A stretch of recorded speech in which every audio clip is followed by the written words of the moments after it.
Assalamualaikum warahmatullahi wabarakatuh. Kembali lagi di channel Berita Mistis. Untuk kisah kali ini masih ada sebuah cerita yang ditulis oleh Untung Prasetyo. Dan untuk kisah yang akan saya bawakan kali ini yaitu sebuah kisah yang berjudul Santet Banaspati. Dan sebelum kita lanjut ke ceritanya, tekan dulu tombol like video ini dan jangan lupa tekan juga tombol subscribe channel ini dan nyalakan juga lonceng notifikasinya agar tidak ketinggalan cerita-cerita lainnya dari channel ini. Dan buat teman-teman yang pengen membaca langsung ceritanya, nanti silahkan saja kunjungi linknya yang nanti akan saya sertakan di kolom deskripsi. Dan teman-teman juga bisa mampir ke channel YouTube-nya penulis yang nanti linknya juga akan saya sertakan di kolom deskripsi. Dan seperti apa untuk kisah kali ini? Langsung saja kita masuk ke ceritanya.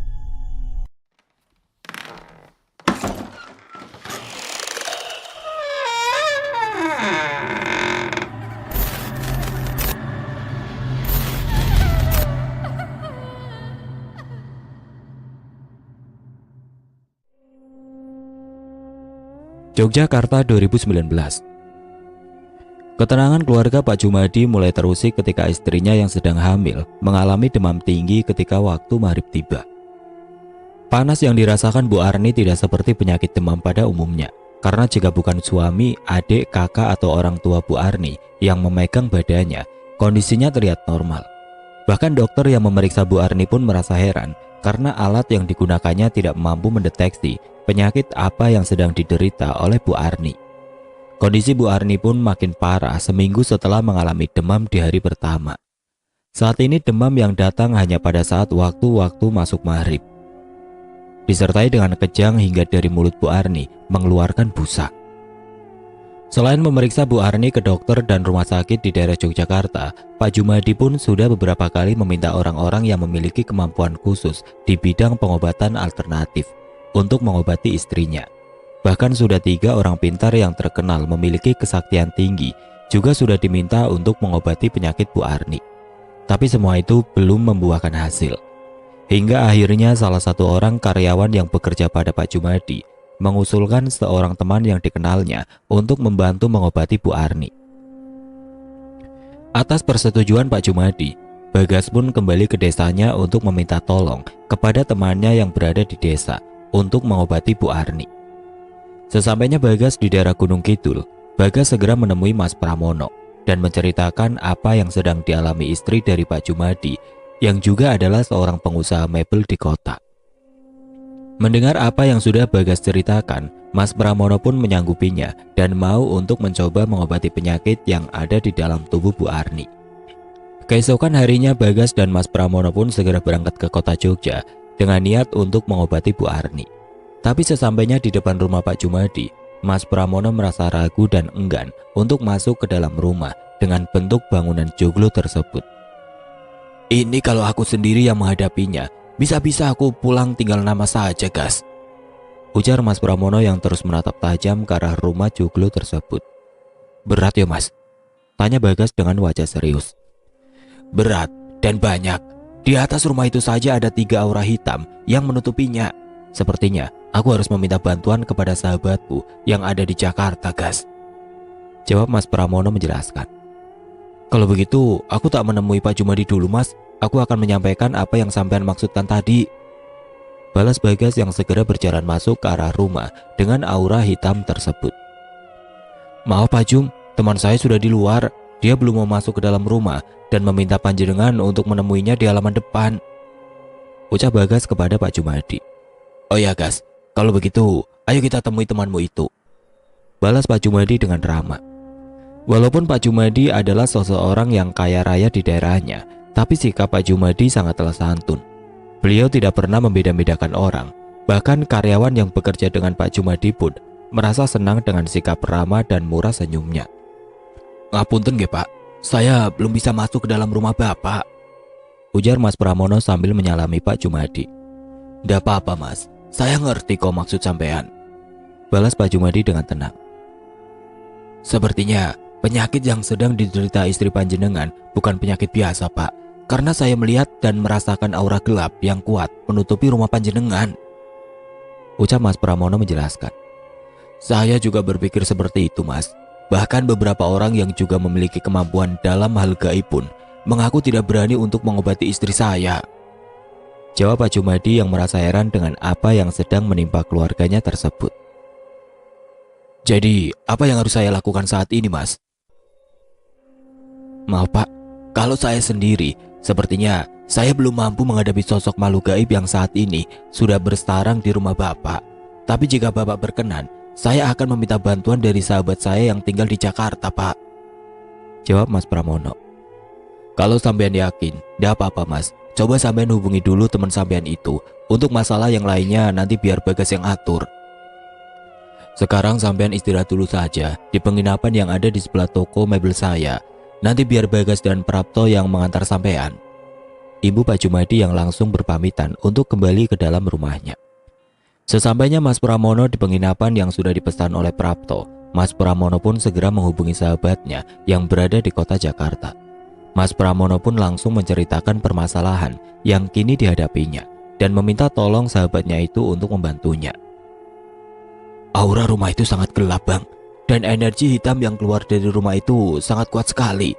Saya ragu kalau menangani masalah ini sendirian, ujar Mas Pramono dari ujung teleponnya. Ya udah Mas, insya Allah saya akan bantu. Kirim saja alamatnya. Insya Allah besok saya berangkat dari Jakarta, balas Bang Rudi. Mas Pramono pun segera memberitahu Bagas dan Prapto bahwa sahabatnya itu bersedia membantu pengobatan dari istri Pak Jumadi. Dan di hari itu juga, Prapto mengurus tiket pesawat untuk keberangkatan teman dari Mas Prapto itu. Keesokan harinya sekitar pukul 3 sore, Bagas dan Mas Pramono pun berangkat ke bandara untuk menjemput sahabatnya tersebut.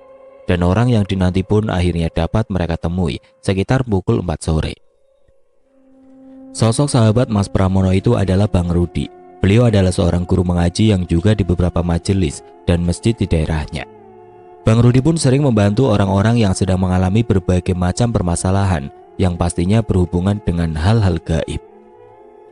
Setelah menjalankan sholat maghrib, Bang Rudi dan Mas Pramono meminta Bagas untuk mengantarkannya ke rumah milik Pak Jumadi. Bang Rudi dan Mas Pramono sudah mengetahui apa yang harus mereka lakukan. Sesampainya di depan rumah Pak Jumadi, Bang Rudi dan Mas Pramono pun langsung memagari diri mereka dengan pagar gaib. Mereka yakin jika mereka akan langsung mendapatkan serangan ketika melangkahkan kaki ke dalam rumah Pak Jumadi. Di dalam rumah joglo tersebut, Bu Arni terdengar merintih dan merasa sangat kedinginan. Tubuh Bu Arni pun gemeteran dan terasa sangat panas ketika Pak Jumadi atau kakak perempuan Bu Arni memegangnya. Belum juga Bang Rudi dan Mas Pramono masuk ke dalam kamar Bu Arni. Sosok pocong yang bertubuh sangat besar pun mulai menyerang keduanya. Bau busuk pun mulai tercium oleh orang-orang yang ada di dalam rumah tersebut. Bang Rudi lalu meminta Bagas untuk mengambil botol kaca yang memiliki tutup. Botol itu akan digunakan untuk mengurung sosok jin yang berwujud pocong tersebut, untuk mempercepat proses penelusuran mereka nantinya. Sosok pocong yang bertubuh besar itu sangat kuat sekali, tapi pocong dengan wajah hancur dan sudah membusuk tersebut akhirnya dapat ditaklukkan oleh Bang Rudi. Tapi rupanya itu adalah awal dari perlawanan sosok-sosok gaib yang sudah beberapa waktu ada di rumah Pak Jumadi. Dan mau tidak mau, Bang Rudi dan Mas Pramono pun harus mengurung semua sosok jin yang memang diminta untuk mengusir orang-orang yang akan mengobati Bu Arni.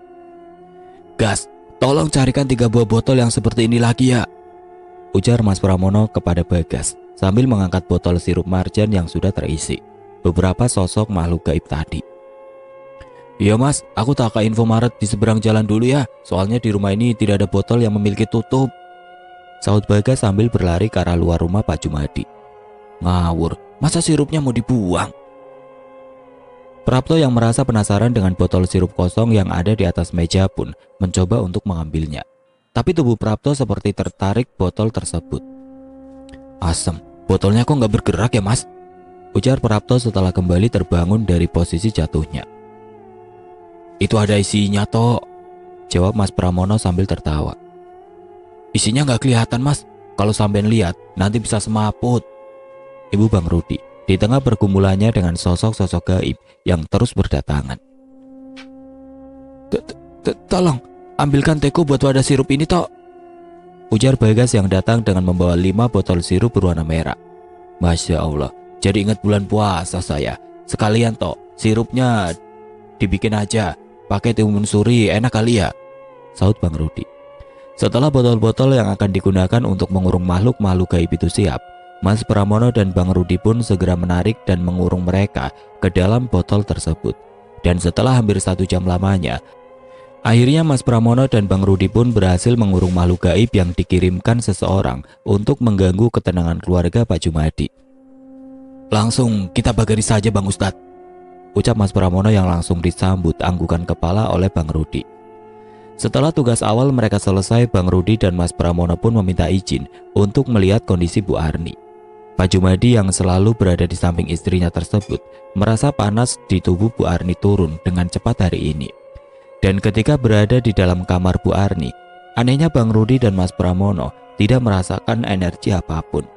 Hal itu sangat bertentangan sekali dengan penyakit yang disebabkan oleh makhluk gaib, baik itu berupa santet dan jenis sihir lainnya. "Malam ini juga kita langsung melakukan penelusuran Mas Ustadz," ucap Bang Rudi kepada Mas Pramono. "Betul Bang Ustadz, orang sakti ini sangat lihai dalam menyembunyikan buhulnya." Sekitar pukul 9 malam penelusuran pun mulai dilakukan. Pak Jumadi yang juga ditemani oleh Bagas dan Prapto ikut mengantar Bang Rudi dan Mas Purnomo berkeliling ke sekitar rumahnya yang terbilang sangat luas. Ketika berada di sebuah ruangan yang dipenuhi benda-benda antik seperti patung, keris, tombak dan benda-benda lainnya, penglihatan batin Bang Rudi pun menangkap sesuatu yang aneh pada sebuah patung atau tepatnya boneka kayu yang terbuat dari kayu. Tanpa ragu lagi Bang Rudi pun segera menyerang sosok gaib yang bersembunyi di dalam benda tersebut. "Jelangkung Mas Ustadz," ujar Ustadz Rudi yang sudah dapat mengunci sosok gaib yang tadi sempat berkelebat di dekatnya. "Itu boneka jelangkung Mas. Kepalanya terbuat dari batok kelapa dengan serat emas yang usianya sudah ratusan tahun," seru Pak Jumadi yang berjalan ke arah boneka jelangkung itu. "Jelangkung ini ada yang menepati Pak. Sekarang saya minta kertas dan alat tulis," jawab Bang Rudi.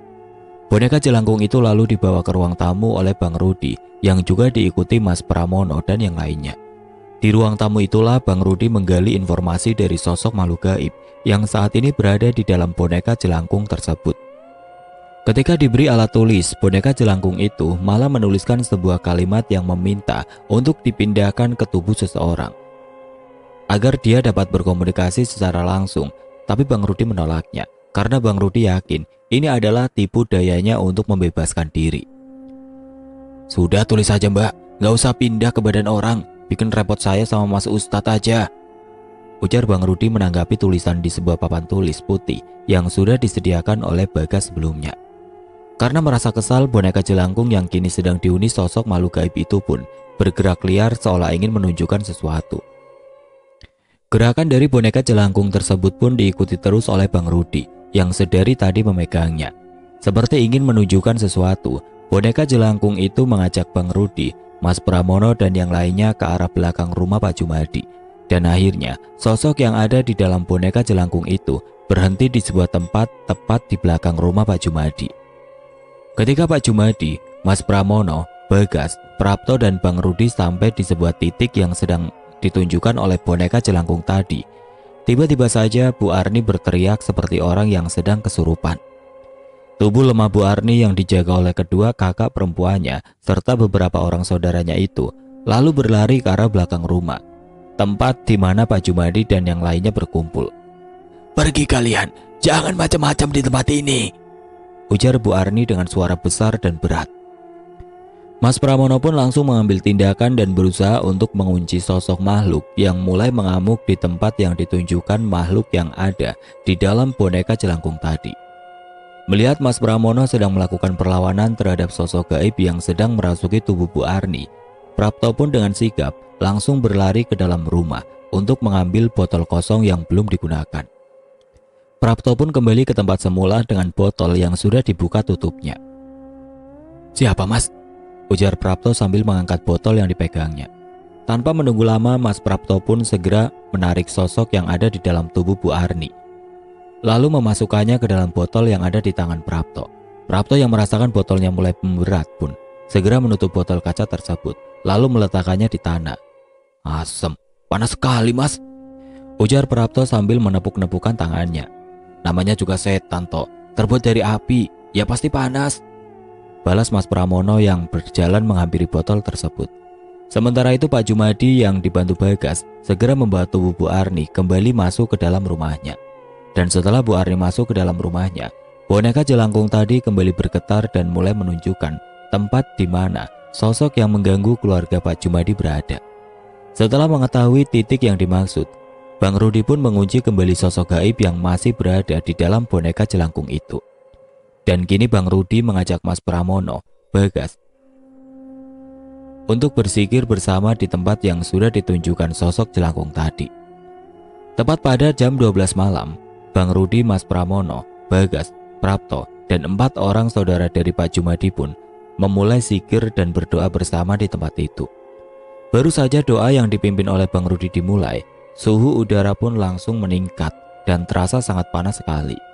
Setengah jam kemudian barulah muncul bola api sebesar telur ayam yang mulai terbang mengelilingi orang-orang yang sedang berzikir itu. Beberapa saat kemudian Bang Rudi pun berdiri yang langsung diikuti oleh semua orang yang berada di tempat itu. Bang Rudi yang sudah tahu bahwa yang dihadapinya adalah sosok gaib berkekuatan tinggi segera menyerang bola api yang terus terbang mengelilinginya tersebut.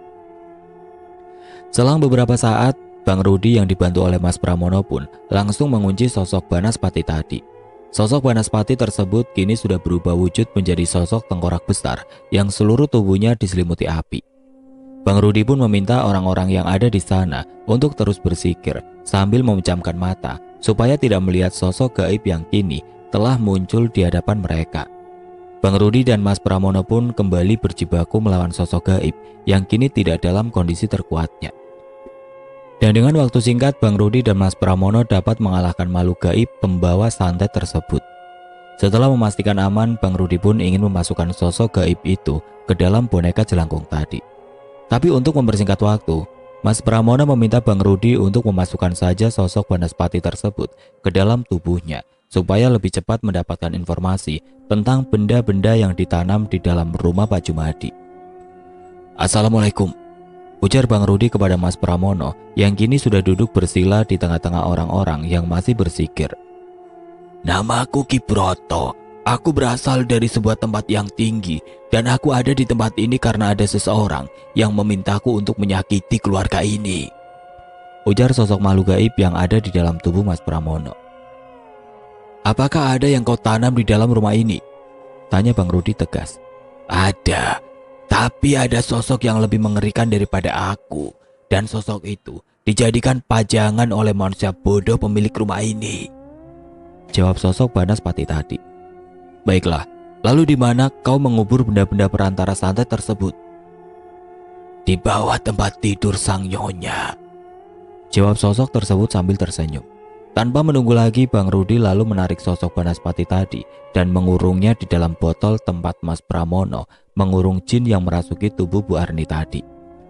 "Alhamdulillah," ujar Bang Rudi sambil mengusap wajahnya ketika Mas Pramono kembali tersadar. "Bagaimana Bang Ustadz?"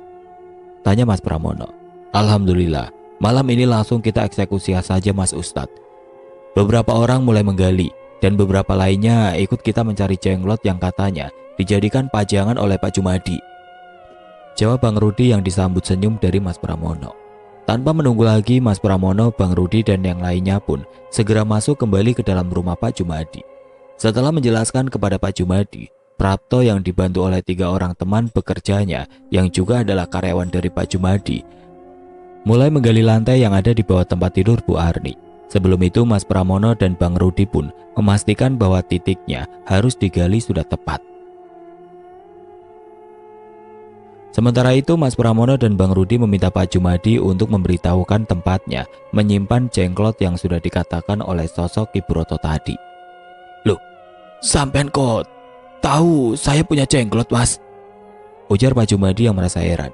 Karena pada saat meditasi tadi, Pak Jumadi berada di dalam rumahnya untuk menjaga istrinya. "Kita akan memusnahkan jenglot yang Bapak miliki itu, Pak," balas Mas Pramono tegas. "Lagian ngapain sih, Pak? Pakai nyimpen makhluk gaib yang tubuhnya tidak diterima bumi. Jenglot itu kan manusia yang mencari keabadian tapi gagal," ujar Bang Rudi menjelaskan. "Itu pemberian kawan saya kok, Mas," jawab Pak Jumadi dengan tenang. "Astagfirullahaladzim, jangan-jangan Seru Bang Rudi yang merasa curiga dengan sosok orang yang memberikan jenglot tersebut. Iya mas, kata dia itu jenglot palsu yang tidak bernyawa, jawab Pak Jumadi lagi. Ya sudah Pak, mari Bapak tunjukkan di mana Bapak menaruh jenglot itu. Bang Rudi, Mas Pramono, dan Bagas pun segera mengikuti Pak Jumadi menuju ke sebuah lemari kaca di ruangan khusus yang dimilikinya. Berbeda dengan ruangan tadi, di ruangan ini baru terdapat beberapa benda antik yang memiliki daya magis kuat. Pas banget Mas Ustadz, itu boneka gerandong ada dalam lemari kaca, ujar Bang Rudi yang disambut senyum dan anggukan kepala oleh Mas Pramono. Tanpa berlama-lama lagi, Mas Pramono pun membuat pagar gaib yang menutupi ruangan tersebut. Bersamaan dengan itu, Bang Rudi pun terlihat sedang membuat sosok boneka kecil yang berada di dalam lemari kaca tersebut bergerak. Jangan pura-pura bego lu, ujar Bang Rudi kepada sosok jenglot yang masih berdiam diri itu. Bismillahirrahmanirrahim, ujar Bang Rudi lagi sambil menghentakkan tangannya ke lantai. Setelah beberapa saat, jenglot yang ada di dalam lemari kaca tersebut pun mulai bereaksi. Boneka kecil itu mulai melayang dengan sendirinya dan keluar sinar merah dari kedua mata makhluk tersebut.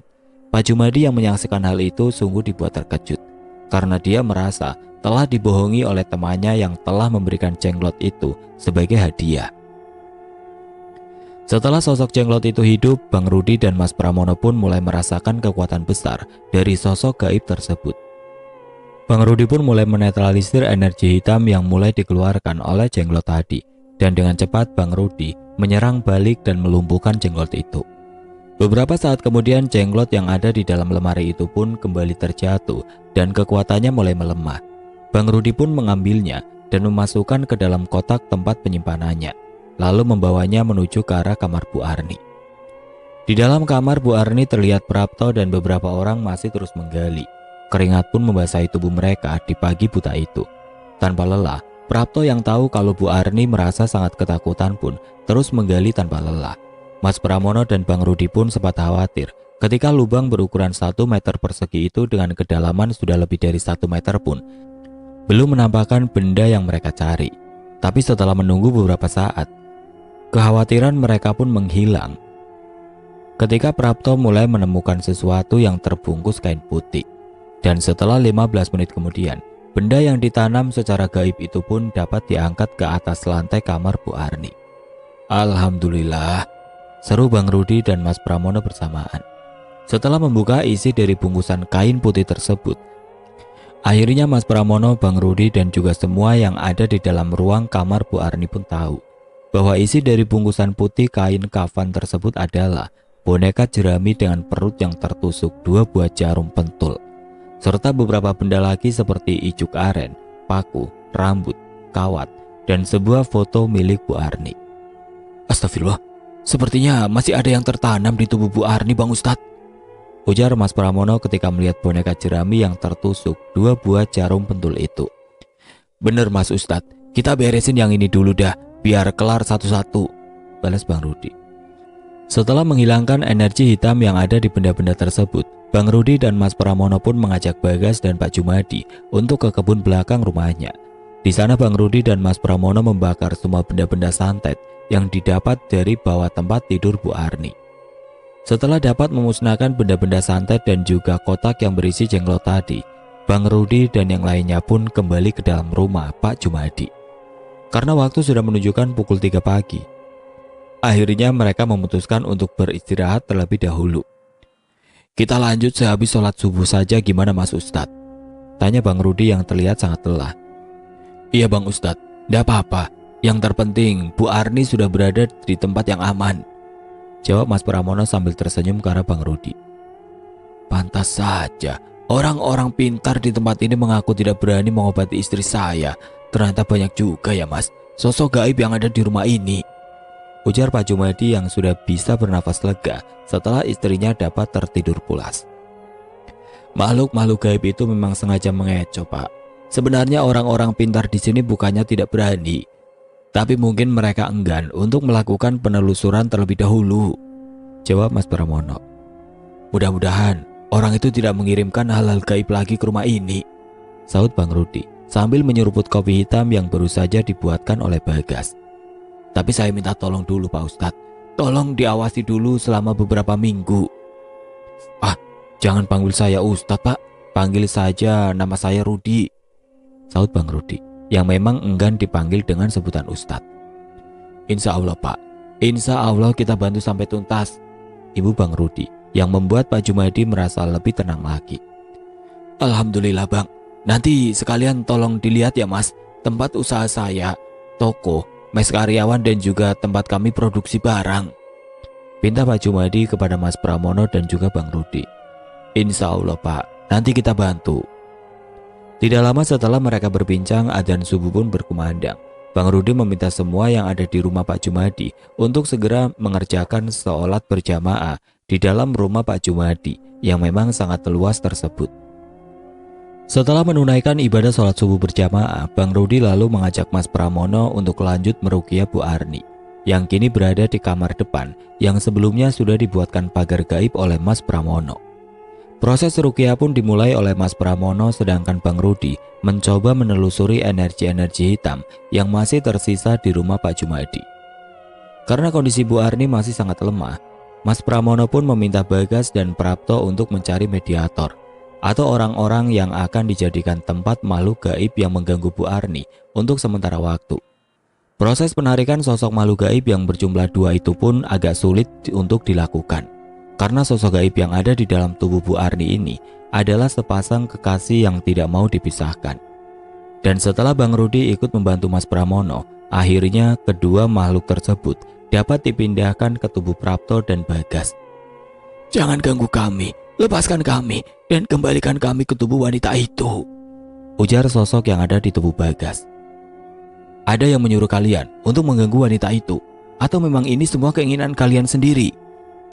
Tanya Mas Pramono kepada sosok yang ada di dalam tubuh Bagas. Aku tidak suka mencelakai seseorang, aku lebih suka bebas di alamku, jawab sosok itu lagi. Kami ini ditangkap dan dijadikan pesuruh oleh seseorang yang memiliki peliharaan jin-jin sakti, imbu sosok gaib yang ada di dalam tubuh Prapto. Kami ditangkap jin merah yang memiliki tanduk panjang ketika kami sedang memandu kasih, imbu sosok yang ada di dalam tubuh Prapto. Buset, lu berdua pacaran? Tanya Bang Rudi yang merasa terkejut dengan jawaban sosok gaib tersebut. Iya Pak Ustadz, sekarang tolong kembalikan kami sebelum jin merah itu datang ke tempat ini dan memusnahkan kami, ujar sosok yang ada di tubuh Bagas. Daripada kalian aku kembalikan ke tubuh ibu ini, sebaiknya kalian aku bebaskan. Bagaimana? Balas Bang Rudi menawarkan kebebasan untuk kedua sosok tersebut. Kalau kami bebas, maka kami akan mati Pak Ustadz. Jin merah itu pasti akan mencari kami. Insya Allah, kami akan membantu kalian berdua untuk terbebas juga dari ancaman jin merah itu. Dengan syarat, kalian berdua harus masuk Islam dan menjadi jin muslim, ujar Mas Pramono menawarkan kebebasan untuk kedua sosok makhluk gaib yang selama ini ada di dalam tubuh Bu Arni dan menyebabkan Bu Arni sering pusing dan mual. Kalau kalian mau, kami akan menuntun kalian untuk bersyahadat, dan setelah itu tolong antarkan kami ke tempat jin merah berada. Insya Allah kami akan membebaskan kalian. Sebelum menjawab pertanyaan dari Bang Rudi dan Mas Pramono, kedua sosok gaib yang berada di tubuh Bagas dan Prapto pun saling pandang. Mungkin mereka berdua berusaha saling menguatkan dan meyakinkan, dan dilanjut dengan menganggukkan kepala secara bersamaan. Buset, romantis amat sih lo, ujar Bang Rudi yang membuat Mas Pramono tersenyum. Dan Pak Jumadi serta beberapa orang ikut menyaksikan proses ruqyah tersebut. Setelah mengucapkan 2 kalimat syahadat, tubuh Bagas dan Prapto pun gemetar secara bersamaan. Dan tanpa diminta lagi, kedua sosok jin yang berbeda jenis kelamin itu mulai keluar dari dalam tubuh Bagas dan Prapto yang kini sudah terkulai lemah. Biar aman, kalian mau sembunyi di mana untuk sementara waktu? Tanya Bang Rudi kepada kedua sosok makhluk gaib tersebut. Oh ya, kalian kan sudah menjadi muslim saat ini. Jadi sebaiknya kalian dipisah terlebih dahulu untuk menghindari hal-hal yang tidak diinginkan, imbu Mas Pramono yang mendapat tawa kecil dari Bang Rudi. Iya bener Mas Ustadz, saya malah kagak kepikiran entar kalau disatuin mereka pada zina lagi, ujar Bang Rudi sambil tertawa. Apa Saman belum pernah menikahkan jin Bang Ustadz? Tanya Mas Pramono yang membuat Bang Rudi tambah tertawa. Wah, kurang kerjaan aja. Masa iya saya jadi penghulu makhluk gaib? Balas Bang Rudi yang membuat Mas Pramono pun ikut tertawa. Oke, kita udah lelah nih. Kita mau istirahat dulu. Sekarang lu jin wadon, masuk cincin gua Dayak. Dan lu jin laki, masuk tuh ke batu cincin Pak Jumadi. Ujar Bang Rudi yang membuat Pak Jumadi tiba-tiba bergidik ngeri. Setelah membebaskan dan mengislamkan kedua jin yang selama ini berada di tubuh Bu Arni, Bang Rudi dan Mas Pramono serta yang lainnya pun beristirahat.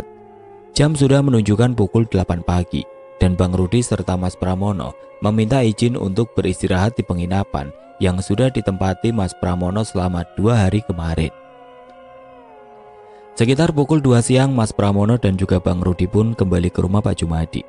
Di sana terlihat ada beberapa orang yang sedang bekerja membereskan bekas galian di kamar Bu Arni. Mas Pramono pun meminta izin kepada Pak Jumadi untuk melihat kondisi Bu Arni, sedang Bang Rudi kembali melakukan penelusuran dengan ditemani oleh Prapto. Sampean kerja atau memang saudaranya Pak Jumadi, Mas? Tanya Bang Rudi kepada Prapto sambil terus mencari energi hitam yang terkadang masih dirasakannya. Saya masih keponakannya Bu Arni, Bang. Jawab Prapto dengan tawa yang khas. Pantesan, sampean semangat bener menggali tempat barang itu dikubur. Ternyata sampean masih saudara dekat sama Bu Arni. Balas Bang Rudi yang tiba-tiba berhenti di sebelah garasi mobil rumah Pak Jumadi. Nih Mas, lihat nih ya, tangan saya kosong nih, gak bawa apa-apa nih. Tanya Bang Rudi sambil menggulung baju lengan panjang yang digunakannya. Setelah itu Bang Rudi pun sedikit melakukan gerakan seperti gerakan silat. Dan dengan cepat tangan yang menepuk ke dinding garasi rumah tersebut. Dan tiba-tiba saja terdengar suara benda jatuh dari arah depan mereka. Itu Mas, tolong diambil. Apa yang baru saja jatuh? Ujar Bang Rudi kepada Prapto. Ada keris Mas? Ucap Prapto yang masih terpukau dengan sebuah keris hitam yang tergeletak di lantai tersebut. Keris itu bahaya Mas, kalau nggak ada ya warangkanya. Balas Bang Rudi yang dari arah belakang Prapto. Ini sepertinya ditaruh oleh seseorang yang sama Mas, orang yang mau membuat Pak Jumadi jatuh miskin. Sampean cari kain atau baju bekas atau lap untuk membawa benda itu Mas. Saya tunggu di sini. Ujar Bang Rudi yang langsung disambut anggukan kepala oleh Prapto lalu berlalu pergi. Sementara itu Mas Prapto pun masih meruqyah Bu Arni yang kondisinya kian membaik.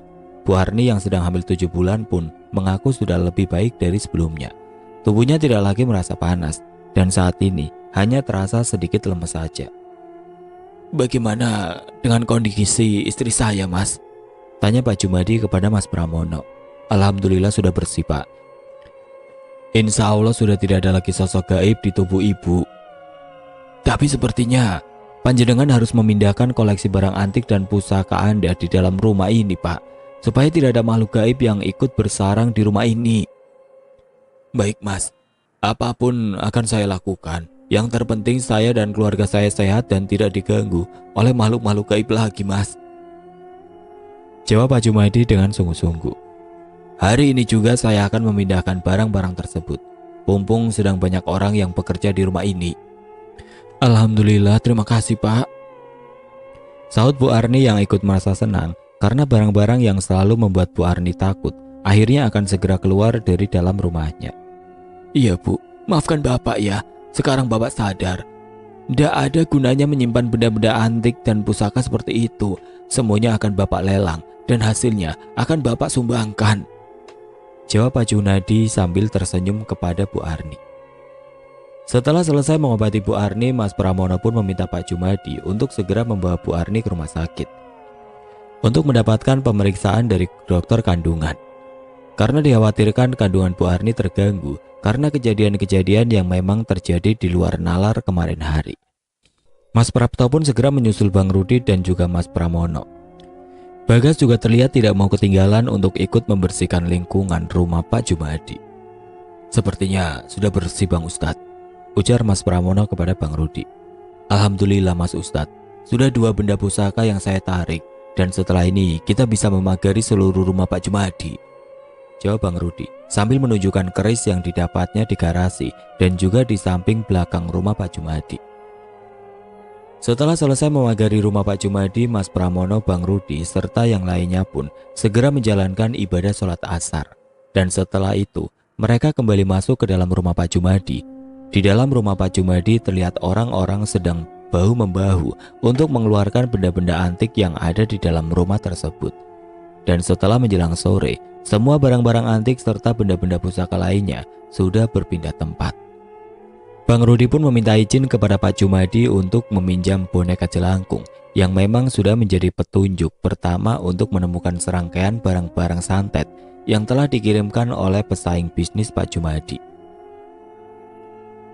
Setelah Bang Rudi menanyai sosok yang ada di dalam jelangkung tersebut, Bang Rudi pun membebaskan sosok jin wanita yang bernama Laras.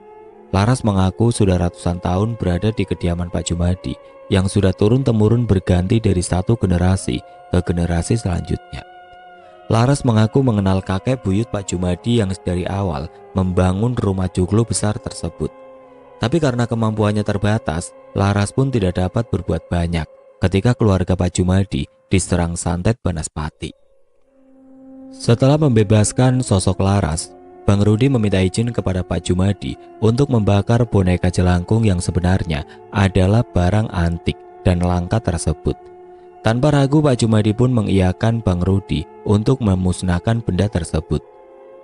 Beliau tidak lagi peduli dengan harga dari benda tersebut.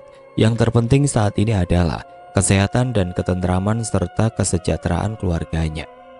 Setelah selesai dengan urusan rumah Pak Jumadi, Bang Rudi, Mas Pramono, Prapto dan juga Bagas bergegas ke toko tempat Pak Jumadi menjual barang-barang mebel hasil produksinya. Bang Rudi dan Mas Pramono pun segera menetralisir toko yang menjadi sumber pendapatan dari Pak Jumadi.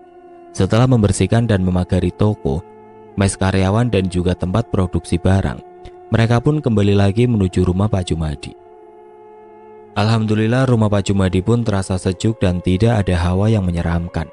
Hal itu pun membuat Bu Arni senang dan kondisi kesehatannya mulai membaik. Pak Jumadi yang awalnya penasaran dengan sosok orang yang mengirimkan santet Banaspati ke rumahnya tersebut, kini sudah mampu mengikhlaskan semua yang telah terjadi pada keluarganya. Hal itu juga terjadi karena permintaan Bang Rudi dan Mas Pramono. Keduanya tidak mau menyebutkan siapa pelaku yang sebenarnya dan meminta Pak Jumadi mengikhlaskan dan mendoakan agar orang tersebut segera mendapatkan hidayah. Oke teman-teman, sekian untuk kisah kali ini. Semoga apa yang sudah saya sampaikan dalam kisah ini dapat dijadikan pembelajaran untuk kita semua. Dan buat teman-teman yang baru bergabung, jangan lupa untuk like, komen, share, serta subscribe channel ini. Dan nantikan kisah-kisah horor berikutnya tetap di channel Berita Mistis. Wassalamualaikum warahmatullahi wabarakatuh.